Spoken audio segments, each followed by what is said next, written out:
अस्सलाम वालेकुम। Sindh online school में तव्हांखे भलीकार। आऊं आहियां सज्जाद हुसैन, इल्म हयातियात जो उस्ताद। अॼु पाण बाब ॿियों बायोलॉजी जो पढ़ंदासीं।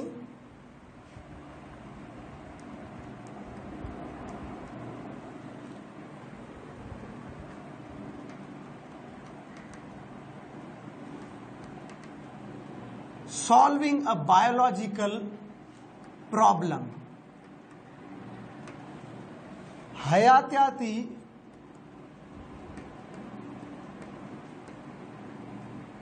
मसले जो हल। असांजी ज़िंदगी में मुख़्तलिफ़ क़िस्मनि जा मसला उभरनि था। कुछ जानदारनि सां, कुछ असांजी सेहत सां, कुछ असांजे माहौल सां आहिनि। इहे मसला हल कीअं कजनि या इन खां अलावा गैर जानदार शयूं फिज़िक्स या केमिस्ट्री में भी मसला उभरनि था, सवाल उभरनि था। उन्हनि सवालनि जा जवाब कीअं ॾिजनि, इन्हनि जे लाइ साइंसदाननि जोड़जक करे हिकिड़ो तरीक़ो ठाहियो आहे जंहिंखे पाण चऊं था साइंटिफिक मेथड।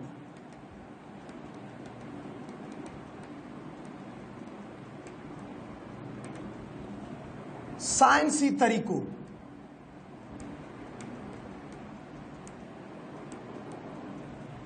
साइंसी तरीक़ो अहिड़ो तरीक़ो आहे जंहिंजे ज़रिए असां पंहिंजी ज़िंदगीअ में या पंहिंजे मुआशरे जा साइंसी लिहाज़ खां मसला हल करे था सघूं। ऐं इहो हिकु कारवाइन तरीक़े वार ते मुश्तमिल आहे। अचो त हिन खे पहिरीं लिखूं ऐं सम्झूं। हिन खे बयानु ईअं कबो, it is a series of steps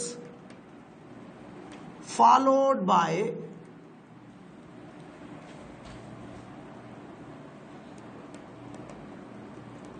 scientific investigators to answer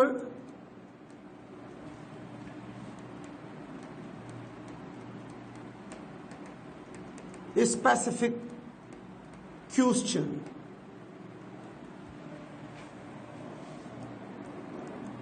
About nature।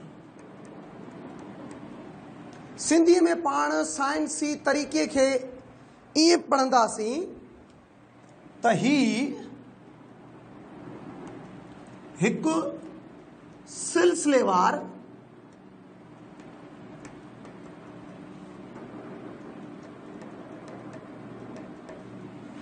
Carbine जो तरीक़ो आहे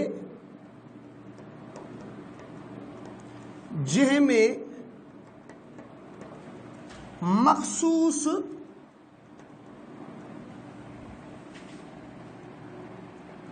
सवालनि जा जवाब ॾिजनि था। सिर्फ़ ऐं सिर्फ़ फितरत सां मुतलिक़ जेके सवाल आहिनि, साइंसी इल्म में जेके सवाल आहिनि, मसला आहिनि, जेके राज़ आहिनि, असां उनखे कीअं खोलियूं, ॻोल्हियूं, सम्झूं। मख़सूस सवालनि जा जवाब ॾिजनि था। इन मां मुराद आहे त जेके मसला आहिनि उन्हनि जा हल ॻोल्हिजनि था पिया। ही साइंसी तरीक़ो जेका बि ॼाण, जेके बि मसला साइंस में अची था वञनि, उन्हनि ते एप्लीकेबल आहे, उन्हनि जे लाइ मख़सूस आहे। लेकिन पाण चैप्टर खे ॾिसूं, लिखियो पियो आहे सॉल्विंग अ बायोलॉजिकल प्रॉब्लम, हयातियाती मसले जो हल। तो साइंटिफिक मेथड खां पोइ पाण वटि इन्ही मां ई निकितल बायोलॉजिकल मेथड आहे।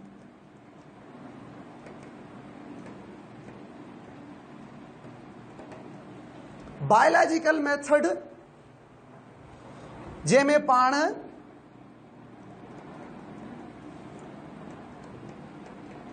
The solution of biological problems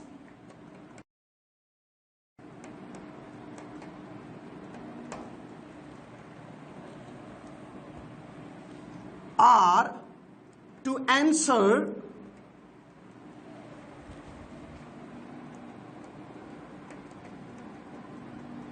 the biological issues by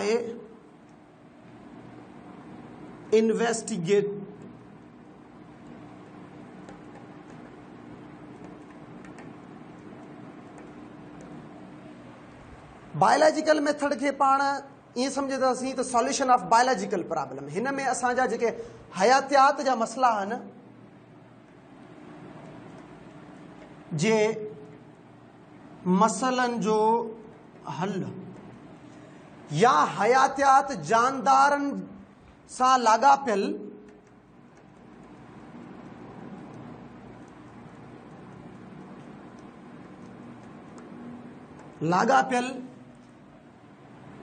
ऐं उन्हीअ जे पैदा कयल मसलन जे हल करण वारे तरीक़े खे हयातियाती तरीक़ो सॾिजे थो। ॾिसो साइंटिफिक मेथड में असीं सिर्फ़ साइंस मुतलिक़ मसइलनि जा हल पिया ॻोल्हियूं, हिकिड़ियूं अहिड़ियूं कारवायुनि जो सिलसिलो जंहिंमें सिर्फ़ ऐं सिर्फ़ साइंस जे मुतलिक़ जेके मसइला हुजनि, सवाल हुजनि, उन जा जवाब ॾिजनि। हाणे बायोलॉजिकल मेथड में पाण वरी महदूद थी वेंदासीं जानदारनि ते। असांखे जानदारनि जे मुतलिक़ मसइला हल करणा आहिनि या जानदारनि जे करे पैदा थियल जेके मसइला आहिनि उन्हनि जो हल ॻोल्हणो आहे। हीअ जेका ॻाल्हि तव्हांजे अॻियां अचे पई त series of steps, biological method में भी साॻा ई सीरीज़ ऑफ स्टेप्स इस्तेमालु थींदा, यानी ये मसला पाण कीअं हल कंदासीं। उन्हनि में कुछ मख़सूस शयूं आहिनि। ऑब्जर्वेशन इस्तेमालु थींदी आहे,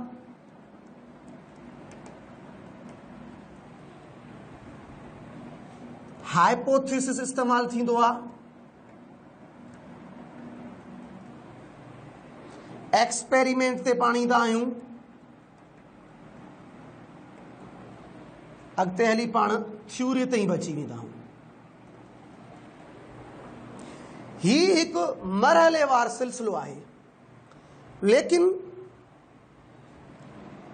हर हिकु स्टेप में असां मसइलनि खे सुठे नमूने सां जाचींदासीं या उन जी जांच पड़ताल कंदासीं। ऑब्जर्वेशन मुशाहिदो, हाइपोथेसिस मफरूज़ो, एक्सपेरिमेंट तजुर्बो, थ्योरी नज़रियो। को बि मसइलो आहे, को बि सवाल आहे, उन जे जवाब या उन मसइले जे हल लाइ असांखे इन मरहलेवार कारवायुनि मां गुज़रणो पवंदो। सभ खां पहिरीं मुशाहिदो, उन खां पोइ मफ़रूज़ो ईंदो, पोइ तजुर्बो ईंदो ऐं नज़रियो ईंदो। ऐं ईअं न आहे त इहे डायरेक्ट ऑब्ज़र्वेशन खां पोइ यकदमि मफ़रूज़े ताईं अची वञे, मफ़रूज़े खां पोइ यकदमि तजुर्बे, तजुर्बे खां पोइ यकदमि नज़रिये, न। इन विच में इन्हनि जी जांच पड़ताल छंड छाण अलॻि नमूने सां थींदी। बराबरि ही तव्हां नोट करे वठो त पाण ही जेका सिलसिलेवार कड़ी आहे इन खे सुठे नमूने सां ॿीहर सम्झूं था पिया। बराबरि पाण हयातियाती तरीक़ो, बायोलॉजिकल मेथड, सिर्फ़ु उन्हनि जे जेका सिलसिलेवार कारवायूं उन्हनि जा नाला लिखियासीं। हींअर असीं ॾिसूं था त उहे सिलसिलेवार कड़ियूं या कारवायूं उहे कीअं बयानु करे सघजनि थियूं ऐं कहिड़ा मरहलेवार सिलसिला आहिनि। असां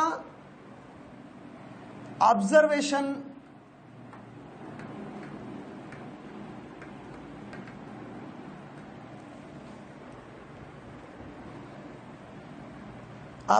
असां वटि आहे, ईअं ई असां वटि हाइपोथेसिस आहे, एक्सपेरिमेंट आहे ऐं ईअं ई असां वटि थ्योरी आहे। ऑब्ज़र्वेशन मां मुराद त हिते पाण चवंदासीं त पाण वटि मुशाहिदो आहे, मफ़रूज़ो आहे, तजुर्बो, नज़रियो। छा असीं सिधो जो सिधो मुशाहिदे खे खणंदासीं? न, सभ खां पहिरीं असां वटि मसइलो थो हुजे।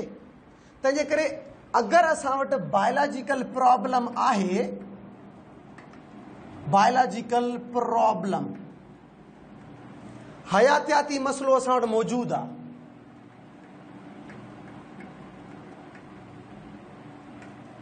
कहिड़े बि क़िस्म जो हयातियाती मसइलो मौजूदु आहे, त असां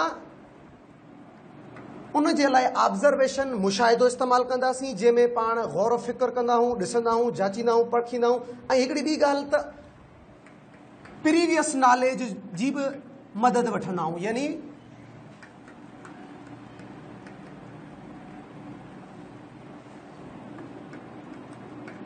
अॻु वारो इल्मु।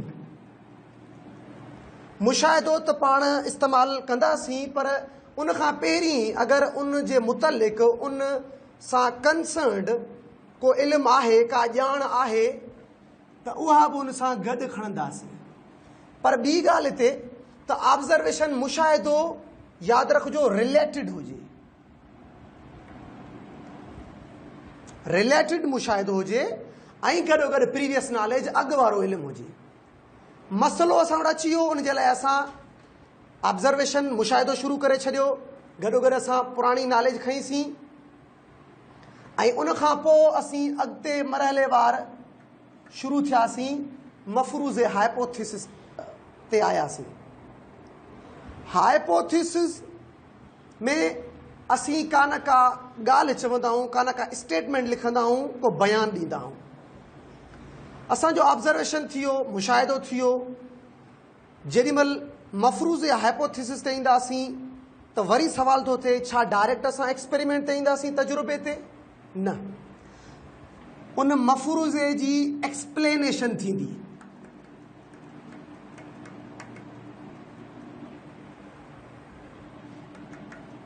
यानी उन जी जांच पड़ताल थींदी। उन मफ़रूज़े खे जाचबो, चकासबो, ॾिसबो, जंहिंमें असां वटि हिकु ॿ ॿिया नंढा मरहला अचनि था। हिकिड़ो असां वटि इंडक्टिव रीज़निंग आहे,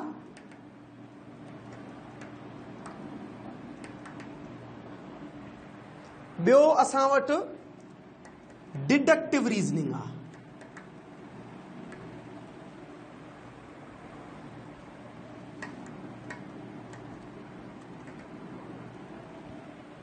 मफ़रूज़ो असांखे मिलियो, जंहिंखे पाण जांच पड़ताल लाइ इस्तेमालु कयूं पिया, जंहिंमें इंडक्टिव रीज़निंग ऐं डिडक्टिव रीज़निंग। इंडक्टिव रीज़निंग खे पाण इस्तक़राए दलील चवंदासीं, ऐं डिडक्टिव रीज़निंग खे पाण इस्तख़राजी दलील चवंदासीं। असांजो मुशाहिदो जेॾीमहिल हाइपोथेसिस मफ़रूज़े जी हद ताईं पहुतो, त उन खां पोइ हुनखे उन जी जांच पड़ताल थींदी, हुनखे छंड छाण कबी। इंडक्टिव रीज़निंग इस्तक़राई दलील, डिडक्टिव रीज़निंग इस्तख़राजी दलील मां जेॾीमहिल हू गुज़रंदो, त उन खां बाद में हुन ते तजुर्बा थींदा, एक्सपेरिमेंट थींदा। एक्सपेरिमेंट असांखे ख़बर आहे, जंहिंमें पाण प्रैक्टिकल परफॉर्मेंस ॾियूं, यानी असां उहा शइ करे ॾेखारियूं। प्रैक्टिकल परफॉर्मेंस एक्सपेरिमेंट में जेॾीमहिल पाण पहुतासीं, त छा उहा शइ नज़रियो बणबी? न, विच में हिकिड़ो मरहलो आहे। उहो मरहलो आहे त उन जी जेका बि शइ मथे थी चुकी आहे, डेटा कलेक्शन हूंदी, उन जी डेटा कलेक्शन कबी, गॾोगॾु उन डेटा जी एनालिसिस थींदी। डेटा मां मुराद ॼाण, मवाद, इल्मु, नॉलेज। त जेको मवाद आहे, उन जो गॾिजण ऐं गॾोगॾु उन खे तज्ज़िये वारे मरहले मां गुज़रणो पवंदो, यानी उन ते तज्ज़ियो थींदो। तजुर्बे में जेका शइ पाण खे मिले थी उन मालूमात खे उन डेटा खे कलेक्ट कबो उन मवाद खे गॾु कबो ऐं उन ते तजियो कबो उनखे वरी जांचबो परखबो त अगरि इहा शइ असांजी डेटा कलेक्शन मवाद जो गॾिजण ऐं तजियो असांजे हाइपोथेसिस खे मफ़रूज़े खे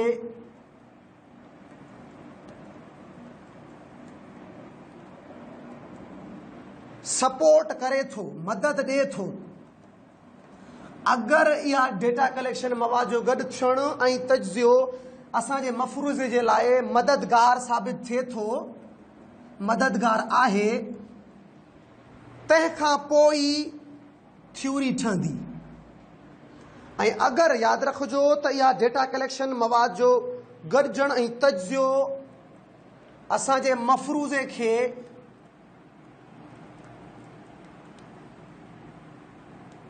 मदद नथो ॾे नॉट सपोर्टिंग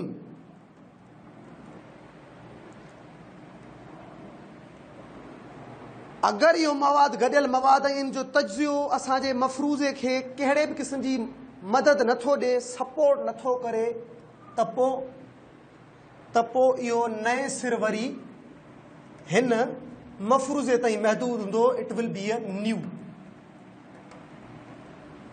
इहो थ्योरी वारे मरहले ताईं कोन पहुचंदो छाकाणि त जेको तजुर्बो थियोसीं जंहिंमें असीं ॼाण डेटा कलेक्ट कईसीं मवाद गॾु कयोसीं ऐं उन ते तजियो कयोसीं उहा शइ असांजे हिन हाइपोथेसिस खे मफ़रूज़े खे स्टेटमेंट खे ॻाल्हि खे साबित नथो करे तंहिंजे करे उहा थ्योरी वारे मरहले ते कान पहुचंदी उहा उते शइ रिजेक्ट थी वेंदी महदूद थी वेंदी ऐं नए सिर उहो मफ़रूज़े ताईं महदूद थी वेंदी जॾहिं त अगरि उहा शइ असांजे मफ़रूज़े खे साबित करे थी त उहा शइ नज़रियो थ्योरी जो मरहलो अख़्तियार कंदी त असां कंहिं बि बायोलॉजी वारे मसइले खे खयोंसीं उन ते मुशाहिदो रिलेटेड ऑब्ज़र्वेशन हुई अगरि उनजी अॻु वारी नॉलेज आहे इल्मु आहे उहो हुयो उनखां पोइ हाइपोथेसिस मफ़रूज़े ते पहुतासीं उनखे बि कुझु मरहलनि मां गुज़रणो पवंदो उनखां बाद में तजुर्बो एक्सपेरिमेंट हुयो एक्सपेरिमेंट खां बाद में असां वटि मवाद गॾु थियो ऐं उन ते तजियो थियो डेटा कलेक्शन थी ऐं डेटा एनालिसिस थी अगरि उहा असांजे हाइपोथेसिस लाइ मददगार आहे त थ्योरी थींदी न त असांजो साॻियो हाइपोथेसिस महदूद ई रहिजी वेंदो प्यारा ॿारो इहा हुई सिलसिलेवार कारवाइनि जी कड़ी जेके पाण ऑब्ज़र्वेशन खां शुरू कयोसीं थ्योरी ते ख़तमु कयोसीं